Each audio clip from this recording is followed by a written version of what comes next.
Bayrak alıyor, bayrak.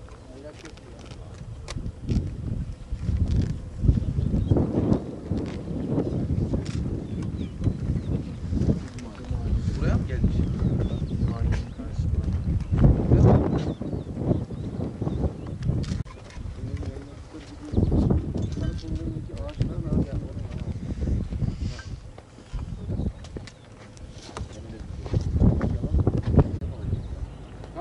Ağaçtan böyle geçelim öyle. Yok yok, çek buradan ya.